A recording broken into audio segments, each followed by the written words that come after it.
You know, we come from the underground. We got labeled as like underground barbecue. I was like, that's cool, you know. You're doing everything illegally, you know, and people were supporting it. Our local health department basically told us that we couldn't do what we were doing anymore. We got the rug pulled out from underneath us. When your livelihood depends on it, just keep fighting.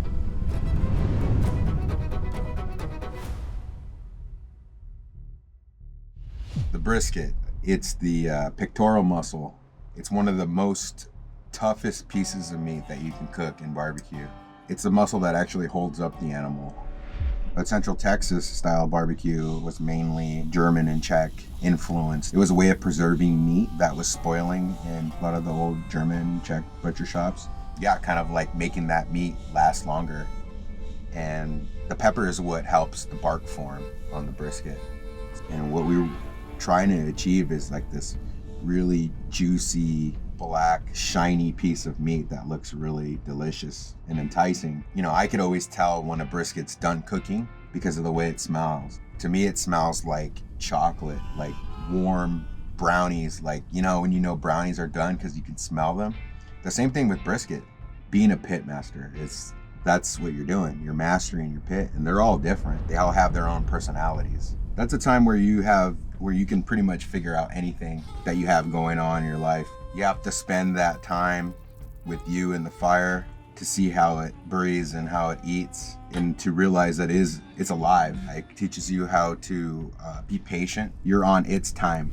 You know, you're sweating, you're getting burned, you know, you're getting smoke in your eyes, and then you still have to come back and do that again the next day. It takes a special sort of individual that's gonna do that over and over again. I met my wife back in Orange County when I was in high school. She got pregnant at a young age. She dropped out, I dropped out. We were teen parents, so we struggled a lot. We barely scraped by, you know, we lived paycheck to paycheck.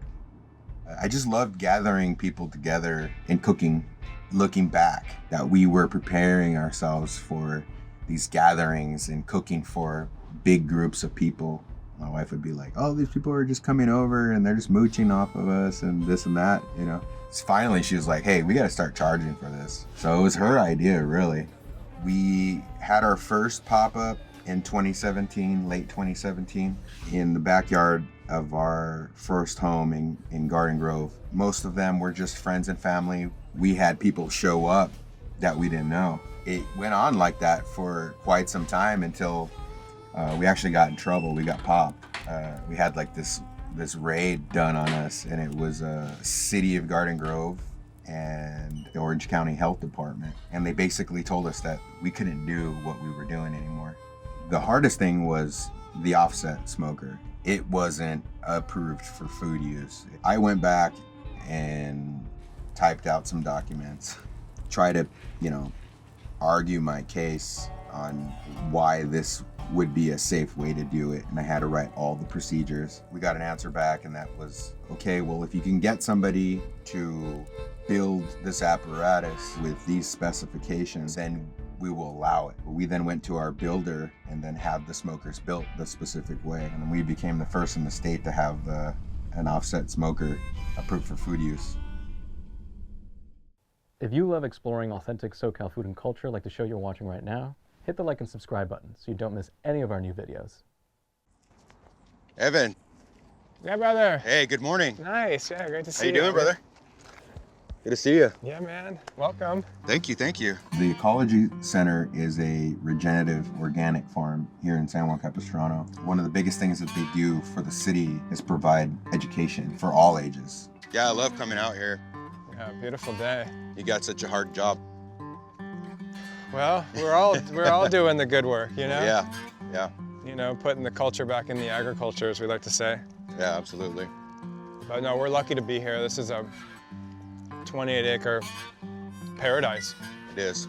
Evan is someone who has been an advocate for sustainability and wanting people to nourish their bodies with the best that they can get. And the conversation that we're having as farmers is really exploring that bioregional cuisine that's not just indigenous, It's really this evolution of time of, Right. you know, because trading has happened from Mexico all the way through San Juan Capistrano for hundreds of years. Right.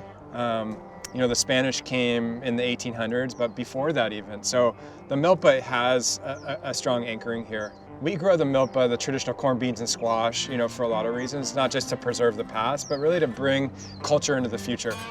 Yeah, you can really see why the natives would settle for this land here. I mean, it's kind of in this valley, and then we have the river that runs through here, right? Absolutely. I mean, this is some of the most fertile soil in the world.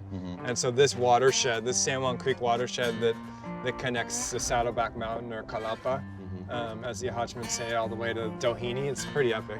Right. Hey, you want to harvest some tuna? There's some low-hanging fruit right here. Yeah. Yeah, actually, I had my my eye on some of these ones over Do it. here. Yeah, rock it. You need a knife or you just gonna? Yeah, I got one. There's an abundance of everything here, huh? That's true. Yeah. That's They the get goal. some of these prickly pears, these tunas. Yes, help yourself. So good. Yeah, grab a couple more. This is the San Juan Blue. So this is like Oh, wonderful. our heritage ingredient that we've been growing here for years. And it's just starting to flower. There's nothing like a cornfield, right? I mean, this is the one of the most powerful ingredients for the Americas and for the people, this is the sustenance and the spirituality of the people of the land. On the other side of that in America is we've bastardized this sacred ingredient. Is that we've turned it into a commodity that's not even edible. I see. Even though this specific corn isn't from San Juan. Uh-huh. So that's the journey that we're all on, Right. embarking on, is how do we become native to this place? And of course, honoring all of our indigenous communities that are showing us the ways of being. It starts with conversations like this, and it follows through with so many other ways. On my dad's side of the family, my grandmother was born here. Her bloodline stems from being what people call California. You know, what do Californios look like? It could be mestizo, which is a mixture of Spanish and indigenous. There was no boundaries back then, so the people of this land were the people that were here before anybody else. Before there was a flag, who was really anywhere? Does anybody really have a right to be someplace? Using the land to cook with outside, there's nothing better. We're using a local California white oak, burning it down to coals. From there, we're gonna take our beef heads that we actually marinated in some orange juice from some Valencia oranges that are here on the farm, and citrus leaves and avocado leaves. And we are going to rub that down with a spice mixture of achiote and some other dried chili peppers. Wrap them up in some palm leaves because that's what we have here on the farm. And we'll lower those into the pit, and then we'll cover the whole thing with earth. They'll cook overnight. You know, these cuts of meat that would normally be thrown away, they were the cuts that all the poor people were eating. Tomorrow we'll find out how we did.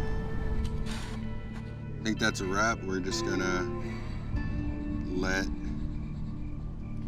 the land do its thing and trust in our ancestors to finish the process for us. This is their method, so we'll just leave them to it.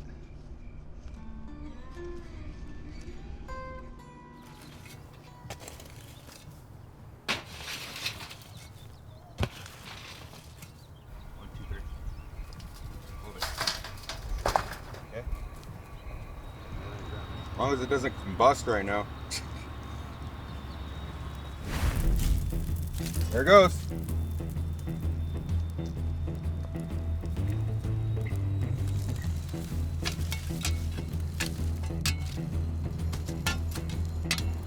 Knew that was gonna happen. Oh no. No. Not you? No. I gotta save it. There we go. Good save, good save, good save. That looks good, actually. Yeah, it does. Look at me. There you go. Oh man, that's good. Yeah, put it right there. Antiote paste. Fire's gonna do what it wants to do, you know? We're basically gonna pull all the meat off of him, the cheeks, the tongue, and we'll pull everything apart. Come on, Dwayne, you know I'm not gonna leave you out, bro. I'm not gonna give you more brains again. You know that's what I gave you the last time. Did you know that? I reached in and grabbed a piece of brain. Who's gonna? You know I gotta mess with you, dude. It's like Cooper when we made him eat the eye. That's some of the cheek. Is this some of the cheek? I got a brain So we're gonna take some blue corn that we got from the Ecology Center, make these tostadas, lay some beans down, put a nice layer of the beef head on there, a couple of eggs, some prickly pears, some tunas. We're gonna roast those off and we're gonna make a nice ranchero salsa for it, and some of the little relish, the little nopal relish that we got from the farm too.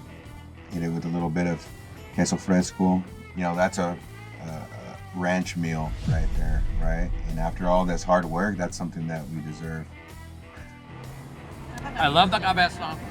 Tastes just perfectly cut, soft, with a little bit of crispiness. The salsa de tuna. What I really love is the tostada, because most tostadas, they just like shatter. Like, there's nothing to it. You eat it, all right, it's hard, but this one you can still taste the corn in it.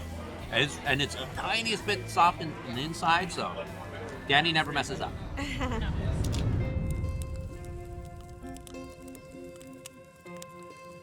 Heritage Barbecue is full of ragtag chefs, but we all find a common interest, and that's cooking. I try to give them something to think about when they hear our story of where we started in our backyard, you know, with no money and that sort of thing, and it can be anything that they want to be, you know. Not any of us are here because we did amazing in school or something. We're here to learn the trade. A bunch of rebels and outlaws, and we're all degenerates. Barbecue is the only really thing that I've been really good at. I'm very blessed that it found me, you know, because I don't know where I would be if I didn't have it, you know.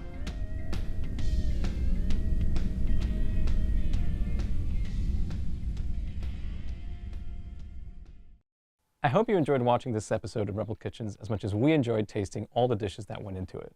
Like, subscribe, and hit that thanks button for more great stories. And while you're here, check out this next video.